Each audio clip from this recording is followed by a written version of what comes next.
Good morning, students. Today we'll be discussing in brief the last three chapters of the object-oriented programming language. The last three chapters are inheritance, polymorphism, and file handling. So these are the three most important chapters which are important from your programming point of view as well as for the exam time. So inheritance is basically is the ability of a class to derive the properties from some other class. Like it says, it is the capability of one class to acquire the properties of some other class. So in this scenario, there are two classes which are in. The class whose properties are inherited by other class is called as a parent class or the base class, or you can even call it as a superclass. So there are three names for the class from whom we are deriving the properties. You can call it as a parent, base, or a superclass. And the class which inherits those properties is called as a child class, derived class, or a subclass. So at the top level, you have a parent, and at the bottom level, you have a child class. Now, what we get by doing the inheritance or by it inheriting or deriving properties from other class. So these are the basic benefits of using inheritance. One of the most important benefit is the code reusability. Now, as some of the methods may be already defined in the parent class, so we need not to define it again. So we can use it directly. So we are reusing the code which is already written. That is the one benefit. And the other purpose is method overriding. Like which method to be called out of so many methods will be decided at the runtime. And that feature is called as a runtime polymorphism. And the third purpose is to make use of a virtual keyword. Now, for example, if we want to derive a class from another class, so there is a certain syntax which has to be followed. So the syntax says you need to write keyword class, then your subclass name. It can be any class name, suppose XYZ. Then you need to put a colon. Beside colon, you have to specify a access mode. Now the access mode, there are three possible values of access mode. It can be public, it can be private, or it can be protected. So you can write any of these three based on your requirement. We will see what each means in detail. So after specifying the access mode, you have to write the superclass name, means the parent class name. So for example, if we are deriving a class, child, colon, public, then the parent name. So this is the syntax which has to be followed when we are deriving a class from the existing. Now, what do you mean by the access mode? And as I specified, there are three access modes which can be used: public, private, and protected. So in order to better explain this thing, I would like to show you a diagram. First, based on the diagram, you'll come to know what these three specifier means. Now, the data members in a class can be declared under three sections, either public, private, and protected. So consider this class as the parent class. This class has certain data members which are declared private. There are certain set of data members which are declared protected, and there is a certain set of data members which are declared public. So there is a class B1. B1 is the derived class from B. Similarly, there is a class D2 which is derived from B. And there is a class which is X which is derived from both D1 and D2. Now, for example, if I have written the access mode as public, the access mode while deriving a class, if I have written as a public, then what will happen? So this diagram says the first rule is if a class has anything which is declared as private, those members are not inherited by any of the class. Means a parent class having a data members which are declared as private are not inherited to any of the derived classes. That is the first point you need to remember. The second point is For example, if you have derived a class, look at this definition. What this definition says, there is a class V1 which is derived from B with a public visibility method. Now, when we say the class B is derived as in a public code, which means the protected members of of the parent class will become the protected members of the derived class. Means the way they are in the base class, the same visibility mode is carried forward in the derived class. So in the base class, if they are protected, so in the derived class also they are protected. And what will happen to the public data members? The public data members which are in class B will remain public in the class D. Well, again, repeat. The first point is the private members are never inherited. The second point is if we are deriving publicly, then the protected members of the base of the derived class. Similarly, the public members of the base class will become the public members of the derived class. Now, but if I change this, if I derive a class, look at the second definition. If I derive a class D2 from B in a private mode, instead of public, now I'm choosing private. So what will happen? Again, the first point, the private members of class B are not inherited. Now the only concern lies with the protected members and the public members. So when we derive privately, then the protected members of the class will become private members of the class B2. Means the members which are protected, declared as protected in the base class will become the private members in the derived class. So what will happen next to the public members? Same. The public members of the base class will become the private members of the derived class. So the conclusion says, if you are deriving a class privately, then all the members which are inherited, I'm saying all the members, be it the protected, be it public, all the members which are inherited from the base class will become the private members of the derived class, and private members of the base class are never inherited. So there are two general statements which I want to make based on this diagram. The first statement is the private members of the base class are never inherited. And the second point is if we are inheriting a class publicly, then the data members of the base class will carry the same visibility mode as in the base class. Means if they are protected in the base class, they will become protected in the derived class. If they are public in the base class, they will remain public in the derived class. This is the scenario when we are deriving publicly. But this will totally change when we derive privately. When we derive privately, the data members of the base class, irrespective of in which section they are declared, whether they are protected, whether they are public, they will become private members of the derived class. So this diagram will help you to write the table which is given at the top. So look at the table. This is the base class. The base class can have three types of data members: private, protected, and public. And there is a derived class which can be inherited in a public mode, in a private mode, or in a protected. Now, when we are deriving a class in a public mode, first of all, we will fill the first row.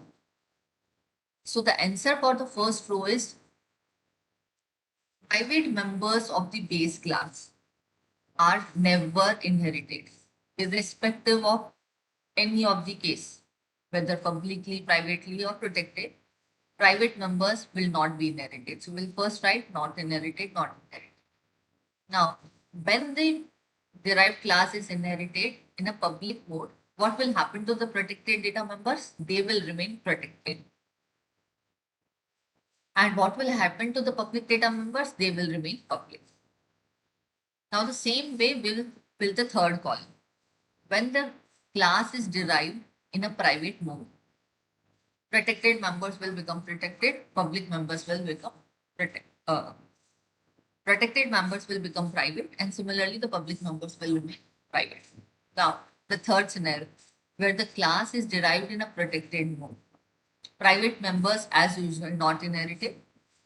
Protected members will become protected, and public members will also become protected. So this is how the data members of the base class are inherited in the derived class. So basically, there are three types of access modes, or you can call it as visibility modes: public, private, and protected. Now, coming to the next point is, like, there are different types of inheritance which are possible in the groups. The first one is the very basic type, which is called as a single inheritance. In this inheritance, we are dealing with only two classes, out of which one is the base class, another is the derived class. Now, the base class is class A, from which we are deriving a new class, which is called as class B. So, the class A, you can call it as a base class, the super class, or the parent class. And the class B becomes the child class, or the derived class, or the subclass. So first we'll look at the syntax of creating this type of inheritance. For example, in the exam, if you have got some diagram showing this type of inheritance, so what syntax you are supposed to use? So while declaring class A, you follow the normal syntax. But when you have to declare class B, as it is a derived class, you have to follow certain syntax. So that is the syntax, class, the subclass name. What is the subclass name? Here it is B. Then a colon. Then we have to write the access mode. The access mode, the possible values are public, private, and protected. Generally, we in inheritance, we try to inherit in a public mode, because inheriting in a private mode stops further inheritance. So generally, we prefer either public or protected, but most of the times we'll prefer public. And then we have to write a base class name. Here the base class name is A. And then you can continue defining the body of the class. So here is an example. Look at this example. This example has a base class vehicle, and it has data members and a constructor. This class doesn't have any data member. It only has a constructor which displays this is vehicle. Now from this vehicle class, we are deriving a class called as car. So vehicle is the base class and car is the derived class, which is derived from vehicle in a public name. Now this class, in this example, there is no definition given to this class, and immediately we are calling the object. We are creating the object of car class. So when we create the object of a derived class, it will automatically call the constructor of the base class also. The car class doesn't have any constructor. So if there was some constructor, the constructor of the derived class also has executed, and then the constructor of base class. But in this case, as there is nothing inside a class car, so the constructor of the vehicle class is executed, and we will get an output which is this is a vehicle. So that is the first form of inheritance, which is nothing but single inheritance. You need to draw a diagram, you need to write a syntax, and you can give an example, a small program showing the example. Now the second type of inheritance, which is multiple inheritance. Now this is the scenario where a class can have more than one parent, or a class can have more than one base classes. So in this type of inheritance, a single derived class may inherit from two or more base classes.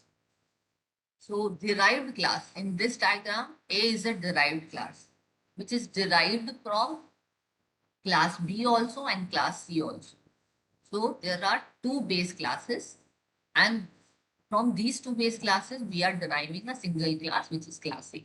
So the syntax which you are required to follow while defining a derived class is, as there are two parent classes, we have to mention that in a syntax. So look at the syntax first. There is a class keyword. Then the subclass name. What is the subclass name here? Class A colon. Access mode, you can write public. Then the base class 1. Now the base class 1 is class B. So this is deriving from one class. Then you need to put a comma. Look at this. There is a comma. You need to again specify the access mode for another base class. So we'll continue with the public itself. Then after writing the public, you have to specify the name of another base class, which is class C over here. And likewise, like for example, if you have more than two classes, like for example, there is certain class D over here, which is also is a parent of class A, then you have to put a comma and again define D also. So this can continue multiple n number of times. Then you need to put the curly brackets and define the bottom. So this is multiple inheritance. Multiple inheritance means multiple base classes. Is it clear? Now, here is a small note which is written. The number of base classes will be separated by a comma. And access mode for every base class must be specified. Means you just can't write public once and like A comma B. You have to write public A comma public B. So again, with the same example, there is a class vehicle. This is the constructor in a public section. There is a class four-wheeler, independent class. That also has a constructor. Then there is a class car, which is derived from both the classes. So what we are writing? Class car, colon, public, vehicle, comma, public, four-wheeler. So the car is a class which is derived from two classes, vehicle and four-wheeler. Again, this class has nothing inside it. In the main, we are creating the object of car. When we create an object of derived class, the constructors of the base class are automatically executed. So we will get two statements in the output. The first one is this is a vehicle, and the second statement which we can get in output is this is a four-wheeler. So this is about the multiple inheritance. Now there is a third type of inheritance, which is a hierarchical inheritance. Now hierarchical inheritance simply means like you have multiple forms of inheritance in a single situation. Multiple in the sense you have multi-level, you have multiple. When you are combining both the types of inheritance, it becomes hierarchical. Hierarchy means a tree, as it is shown. It is a tree. So G is a parent class of B and E. Then again, there are classes derived from B and E, class A and C, D and F. So it is hierarchical. Similarly, the example is given considering the class vehicle, then car, bus, and creating an option. The fourth type of inheritance is a multi-level inheritance. Like you have multiple levels. There you are deriving a class from another class which is derived. Like in this type of inheritance, the derived class inherits from a class which in turn inherits from some other class. Like look at this diagram. We are deriving class A. Look at the bottom part. Class A from class B. Now, class B itself is a derived class from class C. This is called as the multiple inheritance. So the topmost class in the level is called as the base class and the bottom one is a derived class.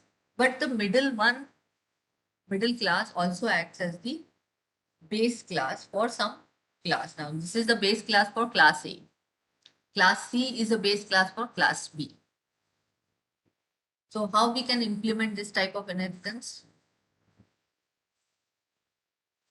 Look at the example. Class vehicle. In the constructor, we are printing this is vehicle. Then class four-wheeler.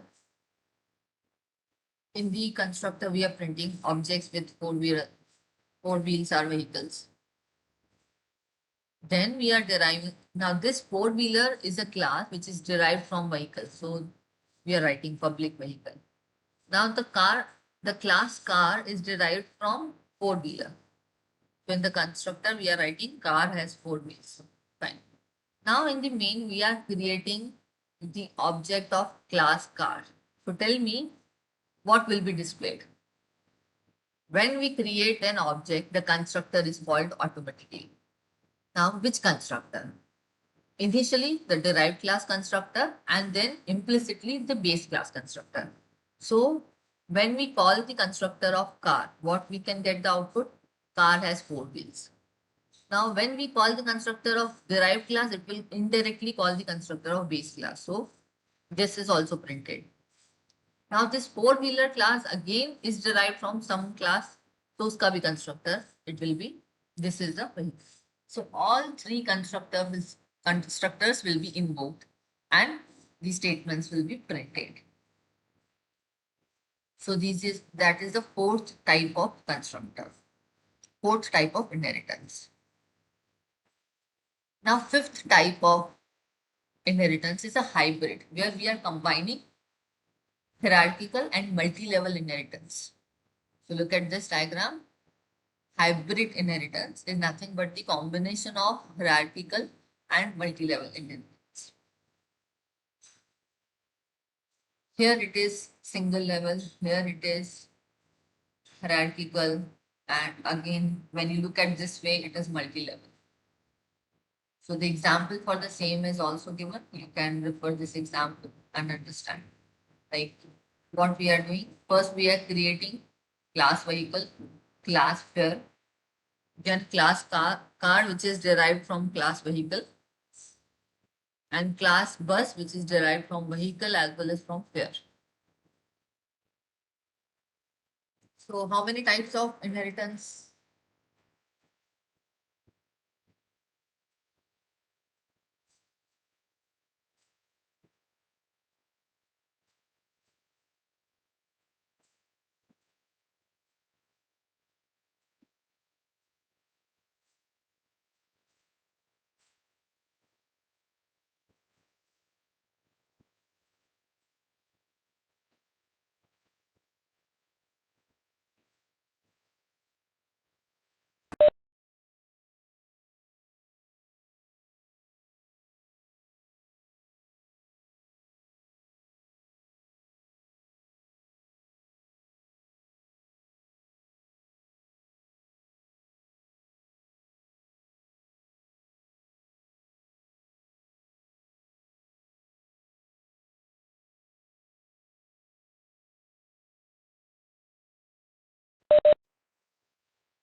So basically inheritance has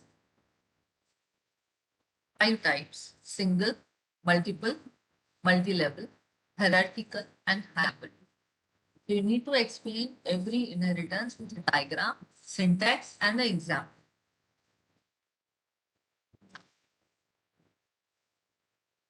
What is the concept of virtual base class? Now consider this class.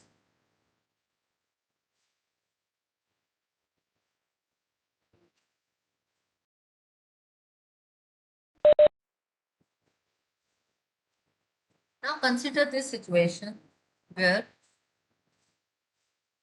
you have, like, consider a derived class which has two parents and both the parents have the same parent class.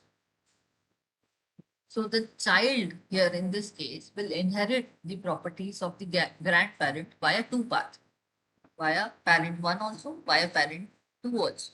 So the data members which are inherited in a class child via two paths will create the ambiguity, means create the confusion. Like rather it is a properties of grandparents, only one copy should be inherited, not the two copies. So in order to avoid such a situation where a derived class is inheriting the properties via two paths, we are supposed to make the main class as the virtual class. So read this, like the child here, the derived class child has two direct base classes, parent 1 and parent 2, which themselves have a common base class, which is grandparent. So the child inherits the properties from the grandparent via two paths. via two separate paths. It can also inherit the properties directly from the grandparent. So that is the third path, which is shown by a broken line. So all the public and the private members, because public and the protected members. So the private members of the base class are never inherited. So the public and the protected members of the base class, they'll come to the child class in two different ways. The same members, but the two copies will be received. So this creates the ambiguity. And to avoid this duplication, we have to make the common base class, this common base class as the virtual class. So look at this. Class A, assume class A as the grandparent. So we are defining class A. Then there is a class B, which is parent 1. Assume class B1 as the parent 1. So when we write B1 is inherited from, derived from class A. So we will write keyword virtual before it. Same way, when we are defining a class B2. So to show it is deriving from class A, we write public A, but we want to make sure that only one copy is received to the child, we write virtual keyword here. So both the ways it is correct. Either you can write a virtual keyword for public. So this way is correct. Similarly, you can write a virtual keyword after public. In either of the cases, it is creating a base class as the virtual class. Now, the child class, when we are deriving from a class C, when we are deriving a class C, it has two direct parents, B1 and B2.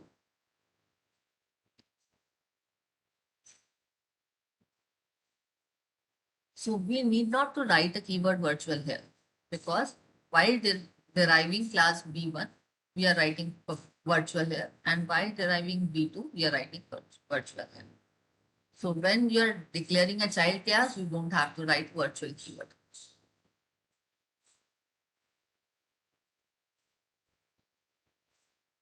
So this can be the example of a virtual base class where student is the common base class, test is parent 1, sports is parent 2, and result is the child class.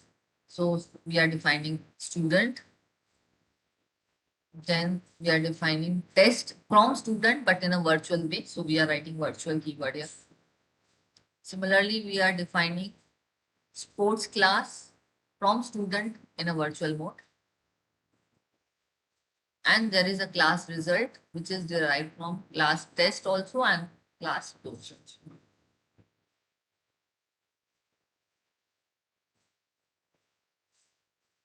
So now next we will be moving to the next topic, which is like the polymorphism topic, which is important from your exam point of view.